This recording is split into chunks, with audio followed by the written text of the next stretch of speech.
having the experience I've had over the years testifying at different hearings, forming letters to send in for different things, as well as just being able to network in the community. And I feel like as we continue to battle so much legislation that in some places is getting much more aggressive. Howdy, folks. Brian Kusko here at Redline Report, and today we're going to be sitting down with Jeremy Turgeon, who not too long ago now has been in a new position. And a lot of you might know, maybe you don't. But we're going to sit down and talk with Jeremy Turgeon, our good buddy who we've had on before, of Brassman Reptiles, and talk about his new position and the importance of it. You're watching Redline Report.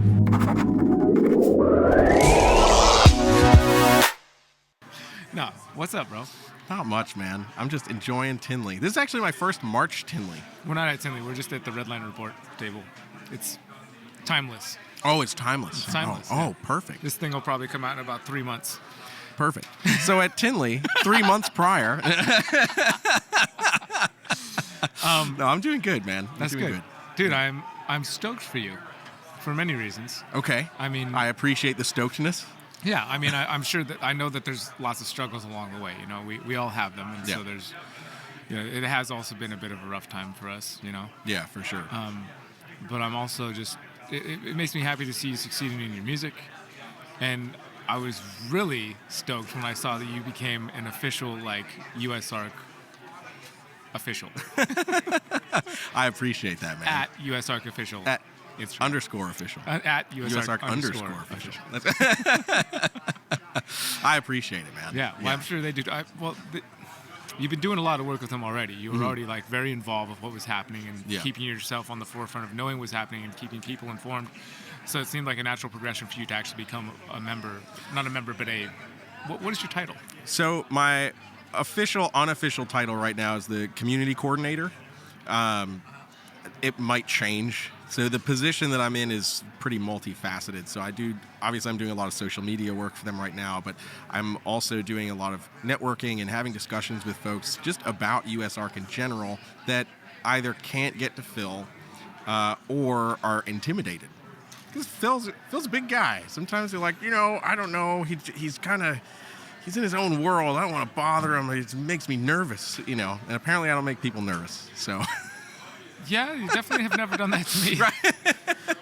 That's true. But, so just to be another point of contact for the organization, and having the experience I've had over the years testifying at different hearings, forming letters to send in for different things, as well as just being able to network in the community, I was like, this is an element that is there, but is not at the forefront enough. And I feel like as we continue to battle so much legislation that in some places is getting much more aggressive, we really need that presence to be up front, so that we can be a little bit more proactive rather than reactive when things start hitting the fan, and to be able to pick up the phone and make a couple calls and say, hey, can you help us push this, versus what are we going to do? Or, now we have to dig in right now, right in this moment to make sure that something doesn't happen. So, when I met with the board and kind of brought this up and was like, I think this would be great for the organization, and then here's why I can be that guy. So, but I'm excited to be that much more involved. I'm able to dedicate a lot more time to making things happen, and for me that's important. I was speaking to somebody today and I was like, when HR 669 came on and, the feds were basically like, we don't want anything in the country, anything exotic in the States. I'm like, that's them showing their hand. That's what they want to basically have happen. That's really when I dug in and was like, I need to do whatever I can to protect the hobby, the animals we love, So that was the moment where I was like, whatever I can do, however I can be involved, I want to be involved. So to now be able to really dedicate my time to that means a lot more to me, because my entire life has been around these animals. And it's made my life that much better. And it would really suck if we lose that and the next generation or the next generation also loses that. That just sucks to even think about. Yeah, you're right. I don't like thinking about that. Yeah. It's crazy where it's come from. I mean, as a kid, I've never, and even into adulthood, I didn't really realize these things were coming, but they are, and it's real. Yeah. And it's constant. It is. which is crazy. And I would just hate for a kid. There's so many kids walking around. There's one right here walking around with a snake on his hand, and like I was talking. I don't remember who I was talking with earlier, but I was talking about how that is important, and also potentially a big part of what could turn the tide is like, just think about, you never know who you're going to come in contact with. I know there's a story of like there's somebody's uncle or something was a lawyer that like was a big help with the fight, and just be that right person at the right time. Exactly. And again, I don't remember who I was talking about. We were talking about like the importance of like just keeping this cool and like showing kids and really educating the next generation and showing them that these animals are awesome and they're not to be feared, which is much easier. Kids are much more susceptible to, not susceptible, but are open to, learning that it's not scary. The new things. You're right, exactly. And that there's a really cool thing there, and potentially that kid being some politician's kid who is like, well, this is my kid here. And this is like, you get that person. That's the thing that moves mountains, I think, is like those relationships can have huge impacts and effects on what ends up being the outcome for the majority of the country, the population. Absolutely. Yeah, and that was one of those things with HR 669. We were talking about literally everything. So birds, mammals, fish, even plants and insects, like anything that was non-native, they didn't want in the country. So if it was here, that was pretty much it. But it was never going to come back in. And so that meant like a hamster, a European hamster. It's not native to the U.S., which means once all of the hamsters are gone, that's it, no more hamsters. So in those meetings, when that stuff's getting brought up, you have to think how many of those politicians were like, dang, my niece has a hamster. Something like that. Because, it's easy to push it out with the reptiles because they're always seen as the boogeyman, the scaly, cold-hearted, cold-blooded creature. But you say cute, fuzzy hamster, and people are like, oh, no, and Sarah McLachlan starts playing in your mind immediately. Wow, is that what we're going to start doing for USARK, Sarah McLachlan videos? It might help. You never know. I guess it doesn't really matter what agenda you're pushing as long as you tug on the right heartstrings. That's it. I mean, that is kind of part of what we're talking about. Like, there's somebody's kid, your kid, has the ability to pull on those heartstrings that cause you to make decisions. Exactly. And if you're in that position where those decisions are having huge effects legislatively, then, I mean, so how do we do that? Sarah McLachlan videos? So we just got to make sure we keep educating kids. We got to just not stop talking about it, and like I feel like that's not been the constant, but we're really good at discussing things when they're happening. And then when nothing's happening, there's that lull. Nobody really talks about what USARK is doing unless they're like at an expo or unless there's some alert happening that we need to, start fighting against. So my big goal is to say, hey, we need to keep the conversation going, because at other expos where we don't have a booth set up, there's all those people that walk through the door that would equally be as affected if something was to pass. So even though there's not necessarily something right on their doorstep, we still need to have the conversation to say, hey, do you even know about USARK? Do you know what it is?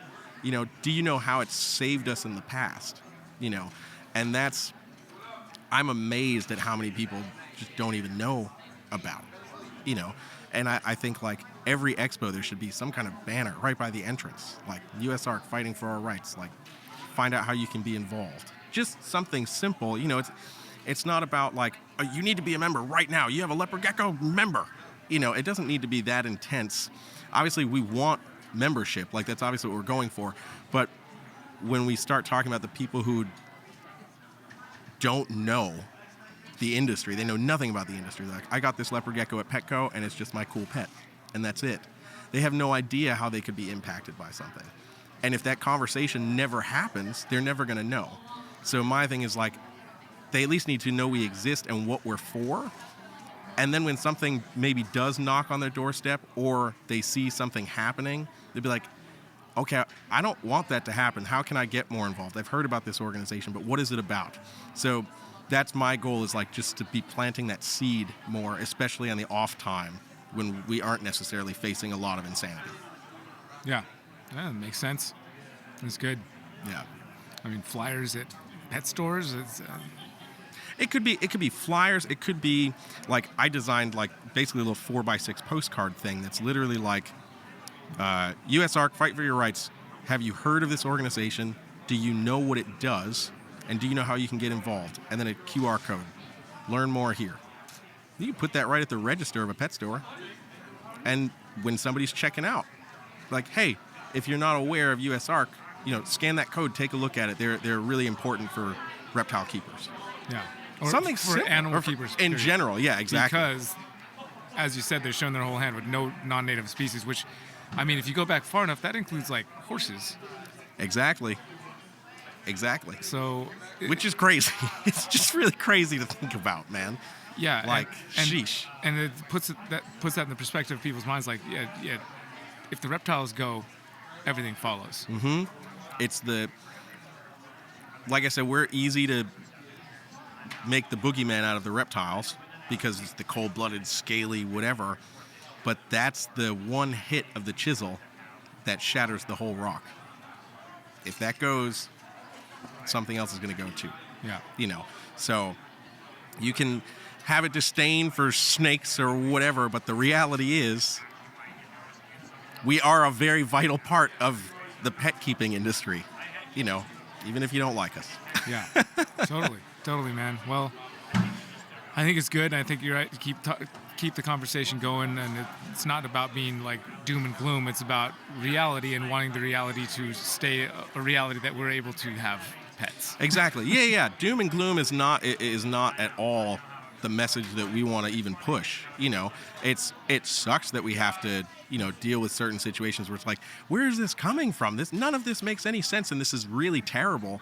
But the positive spin on that is like, hey, we're here. We're going to fight for sensible regulation. If something makes sense, we're not going to say don't do that. Yeah. But we want to be able to say like, hey, we need your involvement, but there's a bigger reason. Like we've been dealing with so many of the traveling animal bans and stuff like that. In a lot of instances, that would stop you from being able to take your pet to like a school show and tell or something like that. Like right. That's insane. Yes. So like that's the message we want to spread is like, yes, okay, this legislation is terrible, but we're here to educate. We want people to be inspired and be excited. That's what we're here to protect. And if you keep those animals along the way, we're protecting you as well. But again, if we can't talk about these animals, we can't show these animals off, we no longer have access to them, all of that goes away. So that's more so the message is like, let's talk about this, let's educate ourselves so that we don't have to be as concerned. Because again, sensible regulation will support, but so much of the broad strokes where it's just like, you can't do this anymore. This entire genus is gone. It's like, what? That just makes no sense. Let's not do that. Yeah. For real. Well, Jeremy, again, gosh, good work, man. Thank you, man. I appreciate it. Yeah. I appreciate it. Yeah, it's good to have somebody like you in there. Thank you. It really is. So I appreciate you, bro. Thank you, man. I appreciate you, dude. Thank you guys for tuning in and watching again. Follow Jeremy over on his stuff, but also at USARK_official to keep yourself up to date on all the things that are happening with USARK and all of the potential legislation that seems to be coming constantly, so that you can know how to properly and effectively defend your rights to be able to keep these animals, which I do actually consider a privilege, but privileges and rights get intertwined pretty tightly. So appreciate you guys watching. We'll see you right back here next week for another interview on Tuesday here on the Redline Report. Y'all take care. Now I'm going to talk about you behind your back. Yes. Thank you. I'm very nervous. I'm very nervous. Get closer to the mic. How close? How close, Robin? The fancy headphones. Oh, yeah. I just put fresh leather on these things. Yes. You should have seen them before. It was not. Were they bad? I wasn't going to put anybody's ears next to them, no. It was pretty bad, dude. Brought to you by Coke. That's the only reason we're sitting here right now. It's because of Coke. Because Otherwise, of we would be Coca-Cola. out cold. No, sorry. It's bad. I'm bad. You make me bad. That would stop you, the man Phil Goss. I'm happy you made it through the traffic Yeah. to get. It's all right. It's timeless. It doesn't matter. we might be at Tinley Or not. or not. We could not be at Tinley. I mean, we'll be at Tinley in about probably another 3 months in October. Yeah, absolutely. 3 months. 3 months When you're from- watching this video. Yeah, or 6 months. No, timeless. Is it time? Okay, it's timeless. This is we could my- be anywhere. Here's my thing. Here's the thing. This is interview number 15 or 16. Oh, you're not seeing this for a They year. come out once a week. Oh, okay, yeah, it's a few months. Can you? What do I have to do to get pushed up in the line? Ask. Can I be pushed up in the line? Yeah. Okay. Any reason in particular? Perfect. No, Oh, that's just so unfortunate. it makes more sense since I've said Tinley a lot. I'm gonna cut all those out. Oh, okay. Well, then never mind. They'll make it in the bloopers. It's perfect. Perfect. Tinley. Tinley's wonderful. Tinley's great. And this will be in the bloopers, and that's wonderful. So we can all laugh about Tinley that is timeless now.